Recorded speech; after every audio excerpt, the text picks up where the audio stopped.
Hey folks, Nick here. Well, I guess it's time to say goodbye. I wanted to do this and make sure that people had an opportunity to see it. I feel like too many things are being kept quiet, things that I haven't heard about, and I don't know what's going on, decisions that are being made, and it is the way that things are. Unfortunately, with the district stepping in, they get to make all of the choices, and I feel the district has largely abandoned me. I went through everything with Megan, and you all went through it, and you have been so amazing. Um, Almost 2 full months later, I finally heard from somebody in the district in any kind of official capacity, and I'm so grateful for Dottie Holden. She's an amazing pastor, and she is now a presbyter in the district, and she reached out to me just expressing condolences, and that was great. Um, Next time I heard from the district was literally 4 months after everything that happened with Megan to the day.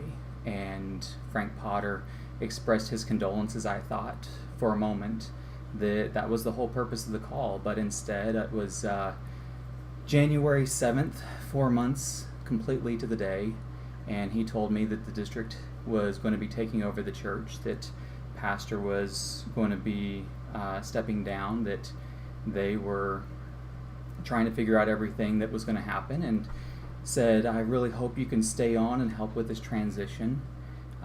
He promised to keep me in the loop about stuff, and he called me again a couple of weeks later and said that Bobby Basham, who's going to be speaking tomorrow, would be coming. Unfortunately, Bobby came down with COVID and he was not able to make it, and so Gary came and spoke for a couple of weeks.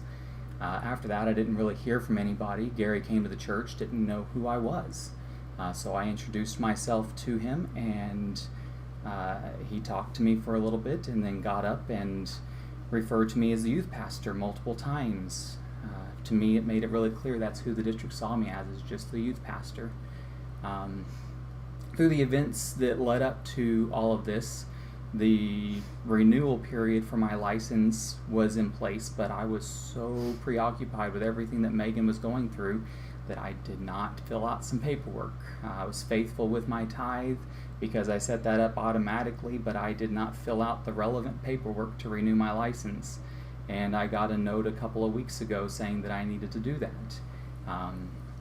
Because of everything that was going on, I wanted to talk to somebody in the district and find out what my future was in the district.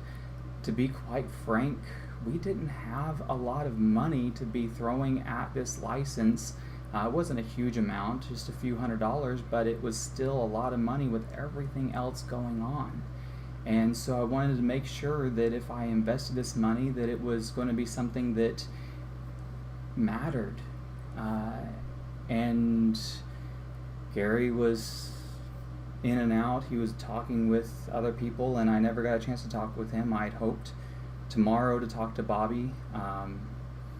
I had so many people in the church reach out to me and Susan and express how much you loved us and how much you wanted us to stay. And I thought maybe that there was a chance that after the transition period, the church could invite me to come back in and to be the pastor. And I would love so much to do that. I have so many dreams that I think would benefit the church, but what I found out today is that the district is not considering me at all, that I waited too long to renew my license, and so I am no longer part of the Assemblies of God. I know this is largely my fault. I should have taken care of the paperwork. I should have done the important things that needed to be done, but I thought maybe the district would hold a different heart about this, to have a little compassion for what we went through with Megan and understand a little bit. I had hoped maybe I could take the next couple, 3 months, refill our cup, rejuvenate, regenerate, and come back to the church full of energy, full of the Holy Spirit, full of a renewed vigor. But it seems that instead I have to say goodbye. And I want to put this out here, and I want to make it clear from the start. I know that there are so many people here who love us and have supported us, and I love you all. I am so grateful for all of you. I don't know what my future holds. I don't know what the next few weeks, few months, few years are going to look like. I know that God is not done with me. I know that God is doing amazing things. I am so grateful for what God has done in Megan's life. I had started a series on faithfulness, and I had hoped to finish that series with the church. The next part of that is from 1 Timothy, and it's talking about electing elders into the church. I guess I want to leave you with this. When you're able to select a pastor, my encouragement to you is to consider faithfulness above other things. Consider faithfulness, because that's the heart of Christ. God cannot be unfaithful because he cannot disown himself. And the man of God should never be unfaithful. Should not be unfaithful to the call, should not be unfaithful to the church. Above everything else, he's got to hold to that call. So consider that. I also would encourage you, take time in this season and pray that God's will is being done. Trust that he is the one who is to elect.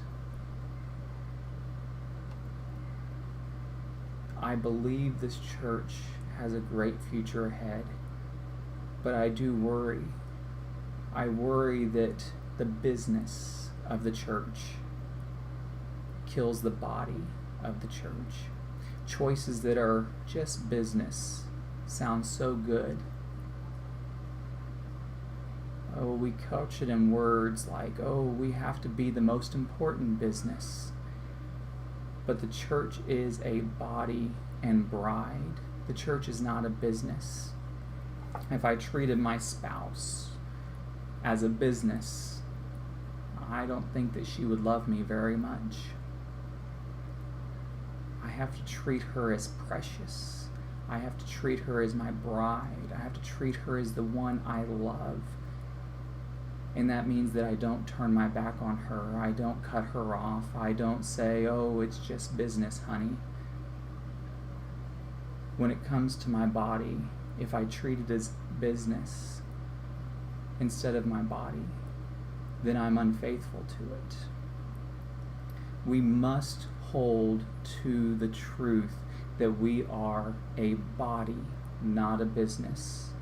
And so while there will be business decisions made, while there will be important things going forward, I want to encourage you to consider the faithfulness of whoever you bring into this church. I love you all. I have enjoyed our years and time together. I'm grieving this parting, but I know that God is calling us to greater things. So be well.